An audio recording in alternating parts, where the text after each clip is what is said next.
का इतिहास हमारा आप लोग जानते हैं कि हमारे यहाँ ऐसी ऐसी संस्कृति है, मातृदेवो भव, पितृदेवो भव, आचार्य देवो भव, अतिथि देवो भव। भारत की संस्कृति ऐसी है कि हमारे यहाँ जब शादी पाणिग्रहण संस्कार होते हैं तो भारत में ऐसे कुछ नियम बताए जाते हैं पति और पत्नी के, ठीक है, और वो पूरी जिंदगी उसको निभाते हैं। हालांकि विदेशों में लागू नहीं होगा, विदेशों में ऐसा लागू नहीं होता है, लेकिन हमारा भारत की जो भारतीय संस्कृति है वो ऐसी है। और हमारे भारत की संस्कृति ऐसी भी है तो अमेरिका में जब हमारे विवेकानंद महाराज गए तो उन्होंने देखा एक पत्नी का पति शांत हो गया, स्वर्गवास हो गया, तो कब्र के अंदर उसको दफना दिया और बेटी बेटी कब्र को पंखा हिला रही थी, ठीक है।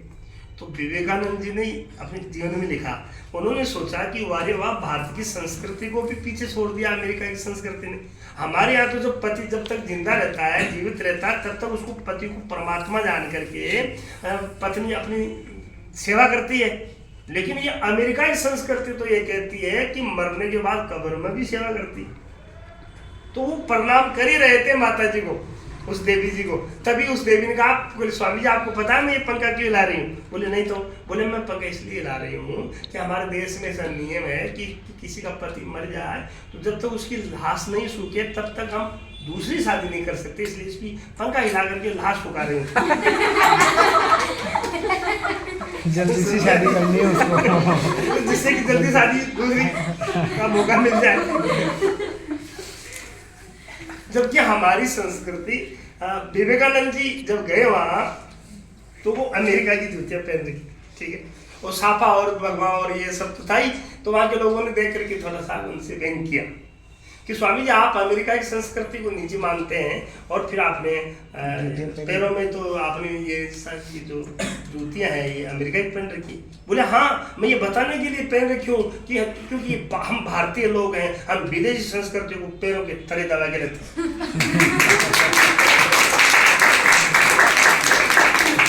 विदेशी संस्कृतियों को तो हम पैरों के नीचे दबा करके ही चलते हैं।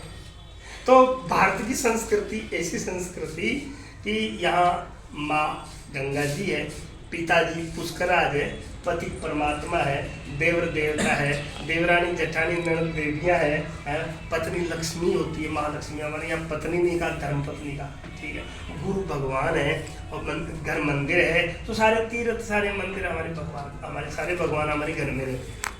तो हमारी ऐसी संस्कृति है जिससे कि आज विदेशी लोग, मेरे कुछ ऐसे में मैंने देखा है कि अमेरिका के लोग भारतीय संस्कृति को देख करके कि यहाँ उन्होंने वहाँ ये देखा कि यहाँ तो अपनी यहाँ तो जिंदगी भर में एक बार शादी हो जाती है, वहाँ तो पता ही नहीं कब शादी बदल जाए। तो उन लोगों ने सोचा, उन लोगों ने भारत के लोगों को देखा कि माँ बाप बेटे हैं, नाना नानी बेटे हैं, दोता दोती बेटे हैं, पति पत्नी बेटे हैं, और भतीजा चाचा चाची काका काकी सब बेटे हैं, मामा मामी सब बेटे हैं। तो उन्होंने कहा वाह, अपन तो अकेले रहते हैं, ये पूरे समूह में रहते हैं, तो इनके तो प्रेम और प्यार और आनंद रहता है।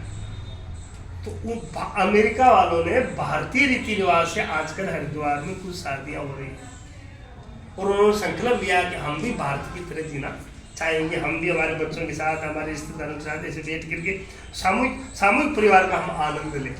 जैसे मान लो एक तो आप इतने लोग हो, आपकी बीच में मैं कुछ बोल रहा हूँ, आप ताली बजा रहे हो, मेरे को भी हिम्मत आ रही है, ठीक है, या मैं आपको कुछ बता रहा हूँ, आपको भी अच्छा लग रहा होगा। लेकिन मानो मैं अकेला ही बेटा एक स्टूडेंट को बताता रहा हूँ तो इतना आनंद आए नहीं आएगा। इसलिए सामूहिक होना एक अच्छी चीज़ है, समूह में बैठना, समूह के साथ होना एक बड़ी बात है। और हमारी यहाँ की संस्कृति ऐसी रही कि भगवान कृष्ण जैसे अवतार यहाँ धरती पर भारत में आए, लेकिन उनके माता पिता जेल में रहे और जेल में रह करके भी उन्होंने भगवान का भजन करके भगवान को जेल में भी प्रकट कर लिया। इसलिए हम तो घर में रहते हैं मंदिर में, और घर में भगवान को प्रकट करने में क्या ताकत आएगी? तो हमारे इतिहास ये है कि जेल में रह करके उन्होंने भगवान को प्राप्त कर लिया। तो हम लोग तो मंदिर में भी जा सकते हैं, तीर्थ में जा सकते हैं, घर में रह सकते हैं। तो हमें प्राप्त करने के लिए मैं तो समझता हूँ कोई असंभव बात नहीं। दूसरी ये है कि भगवान कृष्ण ने खुद ने मतलब अपने जीवन में पांडवों के जो सूर्य यज्ञ हुआ उसमें उन्होंने झूठी पात्र उठाई। क्या उठाया? इसका मतलब यह है कि जो भगवान होकर के जूठी पातल उठा सकते हैं, हमारे देश की ऐसी संस्कृति है, तो हम क्यों नहीं सफाई कर सकते? हम क्यों नहीं हमारे कपड़े धो सकते? हम क्यों नहीं हमारे कपड़ों पर कर सकते? हम क्यों नहीं हमारे घर को पवित्र बना सकते? हम किसी सर्वेंट की हम इंतजार करें, किसी सहयोगी का इंतजार करें? इसकी वजह हम भी कर सकते हैं। नीचा से नीचा काम करने में क्या शर्म है? भगवान कृष्ण जब पात्र उठा सकते हैं, भगवान कृष्ण जब सारथी बन सकते हैं, अर्जुन का रथ हाँक सकते हैं, तो हम खुद ड्राइव नहीं बन सकते? हम खुद अपना काम नहीं कर सकते? हाँ, तो हमें शिक्षा लेनी चाहिए कि बड़े लोग छोटे काम करने से छोटे नहीं होते, बड़े बल्कि छोटे काम करने से बड़े लोग जब छोटा काम करते हैं तो उनका अनुसरण करके दूसरे लोगों का बहुत भला होता है। इसलिए छोटा काम हमें चला के करना चाहिए। जैसे मान लो मैं कोई भी अनुसरण करूंगा तो मेरे मिलने वाले अनुयायी और आप जैसे प्रेमी मेरा अनुसरण करोगे। जैसे मान लो मैं आज सिगरेट पीना शुरू कर दूं, ठीक है, या गुटखा खाना शुरू कर दूं, तो मैं समझता हूँ कि शाम पहले 1 लाख लोग तो खाना शुरू कर देंगे, ये प्रमाण देकर के हमारे गुरु जी हमारे गुरु जी खाते हैं, ठीक है। इसलिए माता पिता और गुरु ये 2 पोस्ट ऐसी है कि बच्चे और शिष्य गुरु और माता पिता की नकल करते हैं।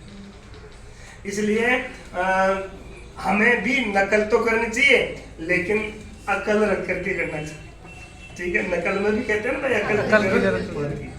अच्छा जी, आप राम जी का चरित्र देखिए।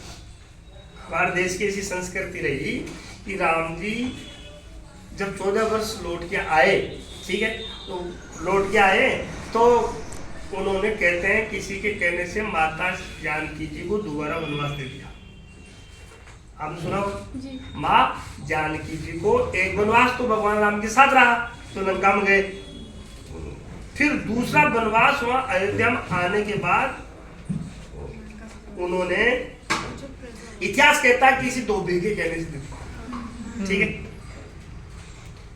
अब माता जानकी जी जब वनवास मिला तो आपको ये भी मालूम होगा कि वो वाल्मीकि जी के आश्रम में रहने लगे और वहां उनको लव और कुश नाम के 2 बच्चे हुए, ठीक है। एक बात आप यूं सोचिए कि माता जानकी जी के पिताजी कौन? महाराज जनक। अच्छा, महाराज जनक की इकलौती पुत्री और महाराज जनक मिथिलापुरी के इतने प्रतापी और वीर राजा जनकपुरी के, ठीक है, इतने पराक्रमी और इतनी, उनकी बेटी की डिलीवरी किसी आश्रम में हो, उनकी बेटी को क्या दोबारा वनवास हो? यदि उनको वो माँ जानकी जी मैसेज दे देती तो क्या वो गढ़ में उनके पास जगह नहीं है, वो और भवन नहीं बना सकते थे? लेकिन माता जानकी को धन्यवाद है कि ससुराल वालों ने उनके साथ कैसा भी बर्ताव किया, लेकिन पियर वालों को उनमें से नहीं। ये भारत की संस्कृति, उन्होंने भावुक होकर के अपने माँ बाप पियर में कोई खबर ससुराल वालों की शिकायत नहीं की। और आज की भाई और फिर कहते हैं महाराज डिप्रेशन में है, महाराज तनाव में है, महाराज टेंशन में है, महाराज क्या करें, महाराज क्या करें बताओ। महाराज सब फैल है, या तो सुबह की शाम की वो मैं समझता हूँ कि सब्जी भी ढंग से नहीं बनी तो मैसेज कर देगी आज मम्मी मेरी सास ने सब्जी अच्छी नहीं बनाई और मेरे को मुझे बनाने नहीं दी, ये लो, ठीक है। तो उस जानकी जी को ये अपना जो इतिहास है ये हमको हमारी संस्कृति हमको संदेश देती है कि हे मानव, यदि तुझे शांति लेनी है तो यहाँ देखो अवतार लक्ष्मी जी के अवतार माता जानकी जी ने अपने माँ बाप को खबर दे करके दुखी नहीं किया कि मेरे ससुराल वालों ने मेरे साथ ऐसा बर्ताव किया, ठीक है।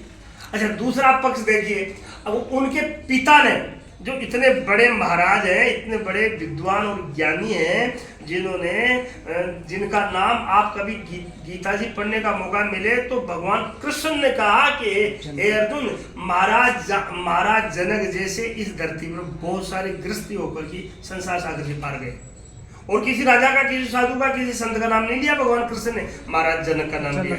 इतने बड़े पराक्रमी, जिनकी इतनी महिमा, जो भगवान राम भी, भगवान कृष्ण भी जिनकी महिमा करते हैं, और वो जनक महाराज ने बोलो अपनी बेटी की सुध नहीं ली पिता होते हुए कि तेरे क्या चाह, या सुध ली होगी तो कोई पक्षपात नहीं किया, भाई मेरी बेटी के साथ आपने ये ऐसा बर्ताव कैसे किया, अब जमाई है तो रीत के हैं साहब, मेरी बेटी मैंने तो बेच थोड़ी दी, आप कह सकते थे, लेकिन उन्होंने कहा, उन्होंने कोई पक्ष नहीं लिया, इसलिए शायद उनके जीवन में बहुत बड़ी मानता और शांति रही। और आज के पिता बेटी को गाड़ी से उठा के लेके आ जाए, समझ लूंगा कहा आ जाना। ठीक, इसका मतलब हमारे पुराने संस्कार यदि हमें आज भी मिले तो शांति और मतलब हमें सहजता, सरलता, जीवन में सुगमता, और हमें एक तरह का अच्छा सुगम जीने का मिल जाए। अच्छा, आप लोगों ने सुना होगा कि भगवान राम का वनवास हुआ, ठीक है, वनवास हुआ तो उनको गंगा पार करनी थी। गंगा पार जब कर रहे थे तो उन्होंने किसी नाविक का सहयोग मांगा, और नाविक ने बिठा करके उन्होंने गंगा पार की, ठीक है। और जब वो भगवान राम उतर गए, और उतरने के बाद जब वो जाने लगे, और केवट ने जब उनको प्रणाम किया, तो देश का राजकुमार ये सोचता है, देश का राजकुमार ये सोचता है कि ये मजदूर है, इसकी मजदूरी रखनी नहीं चाहिए, मजदूर की मजदूरी रखनी नहीं चाहिए। देश का राजकुमार सोचता है ये कि किसी मजदूर की मजदूरी नहीं रखनी चाहिए। और आज यदि सत्ता में आ जाए ना सरकार, तो टिकट नहीं लेता, तो क्या समझता है, यदि थोड़ी पद मिल जाए ना, टैक्सी बैठ और ओके उतर, बाबू जी किराया, अरे तू मेरे को नहीं जानता, उसी चौराहे पे रहता हूँ, अंदर कर दूंगा। मैं कह रहा हूँ देश का राजा ये सोचता है कि किसी भी मजदूर की मजदूरी नहीं रखनी चाहिए, लेकिन वो तो भगवान राम तो खुद ही फकीर है, उनके पास कुछ है नहीं, एक लंगोटी बांधने की थी, एक ओढ़ने की थी, और कुछ था ही नहीं। तो दे क्या किसी मजदूर को, भाई उस मजदूर को मजदूरी देने क्या, उनके पास कुछ है ही नहीं। ऐसी परिस्थिति में जब फकड़ गिरधारी थे, तब उस परिस्थिति में जब वो चिंतन ही कर रहे थे कि इस मजदूर की मजदूरी मुझे नहीं खानी है, इसको देनी है, तभी उनके अंतर की बात उनकी धर्मपत्नी माता सीता को पता लग गया कि मेरे पति को कुछ जरूरत है, कुछ इनको अंदर की बात को उन्होंने जिसे अपन कह सकते हैं अक्सरे अपने पति का चेहरा देख करके अंदर का हृदय का अक्सरे लेकर के उन्होंने अपनी मुद्रिका निकाली, बोले आप ये देखो ये मुद्रिका। जबकि महाराज दशरथ ने वो मुद्रिका पूरी अयोध्या की जितनी कीमत है, इतनी कीमत की मुद्रिका थी वो, कि भाई जंगल में पता नहीं क्या होगा, तो ये मुद्रिका तो इतनी महंगी चाहिए, जैसे कि अपना गुजारा चला 14 वर्ष।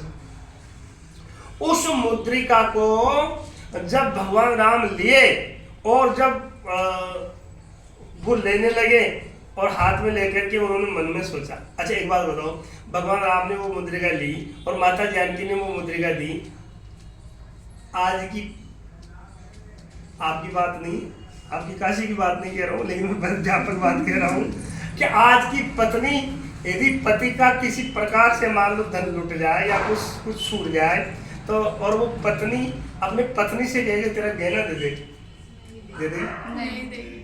कई पत्नियां तो मुझे शिकायत करती है, महाराज आप तो बर्बाद हो गए, आप तो लुट गए, और मेरा बाप का दिया ये और ले जाओ ले जाओ ले जाओ ले जाओ ले जाओ ले जाओ तुम्हारा।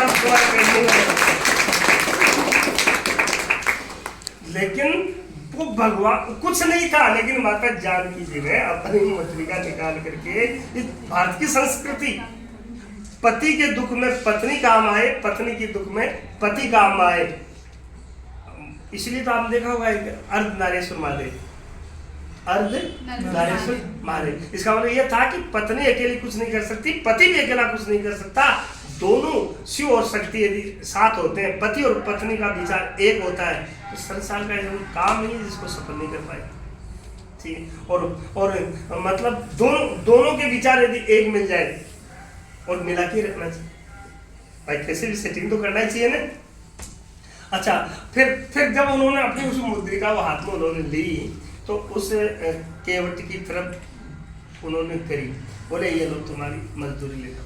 तो केवट की आंखों में आंसू थे और उन्होंने हाथ जोड़ के कहा प्रभु माफ कर दो आप, मैं बहन बेटी को कुछ दे भी नहीं सकता हूँ, तो लेने का तो मुझे कोई हक नहीं, आप माफ कर दो। बोले नहीं तो तेरी मजदूरी है, अरे तो तेरी मेहनत तुम्हें क्या बहन बेटी होती, मेहनत तो आपको ले लेनी चाहिए। अच्छा एक बार बताओ, वो रो रहा है और मना कर रहा है हाथ जोड़ करके, और आपको ध्यान है उतराई के 50 रुपये होंगे और वो आ रही थी मानो 50 करोड़ की मजदूरी। आज का मजदूर ये सोच सकता है? आज का मजदूर को यदि ऐसा मौका मिल जाए तो वो शेर को पूरा कुछ नगल जाए तो शेर को पूरा भी हजम कर जाए कि यार मौका का फायदा उठाओ ना, ठीक है।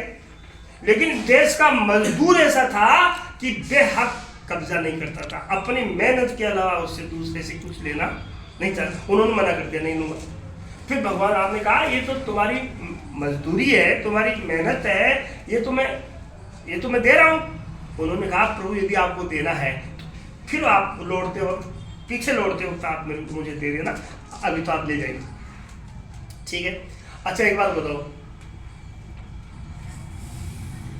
जब वो मुद्रिका नहीं ली तो भगवान राम को ऐसा दिल में आया कि किसी मजदूर को बिना मजदूरी तो नहीं रखना चाहिए, मैं दे के तो जाऊँ कुछ न कुछ। तो भगवान राम ने कहा कुछ देना तो पड़ेगा। तो केवट ने कहा यदि आपको देना है तो प्रभु फिर अपन तो एक ही स्टाफ में। तो लक्ष्मण जी ने थोड़ा सा क्रोध जताया, बोले एक स्टाफ में कैसे हैं, तो मजदूर हैं, तो ये है, हम तो राजघराने से ये है। राम जी ने कहा लक्ष्मण ठहरो, इसके कहने में बहुत सार है। बोले क्या सार है? तो भगवान राम ने कहा हम एक ही जात के हैं, अपन एक ही बरादरी के हैं। बोले हाँ कि कैसे? तो केवट ने कहा कि प्रभु ये आप जानते हो कि मल्ला से नहीं लेता, मल्ला से नहीं लेता, नाई से नहीं लेता, धोबी से नहीं लेता। मतलब कि प्रभु मैंने आपको छोटी गंगा पार कर दी और आप इस संसार सागर के तारने वाले हैं, इसलिए यदि आप मुझे कुछ देना ही चाहते हैं तो मेरे 14 पीढ़ी के पितरों को ये भव सागर पार कर देना।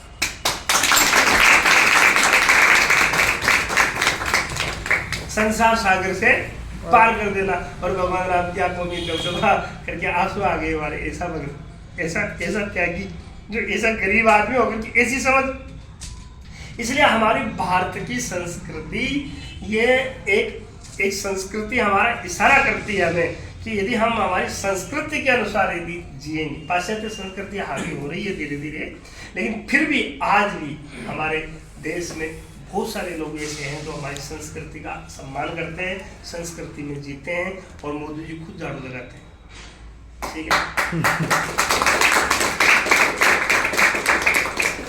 उनका इतिहास आप लोग जानते हो कि एक चाय बेचने वाला आदमी आज पूरा भारत में नहीं, विश्व के मानस पटल पर वो पूरा छाया हुआ है।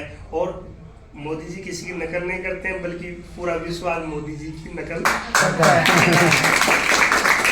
और वो कहते हैं, बहुत सारे लोग तो ये भी कहते हैं देश वाले कि हमें भी एक मोदी चाहिए, हमें भी एक मोदी चाहिए।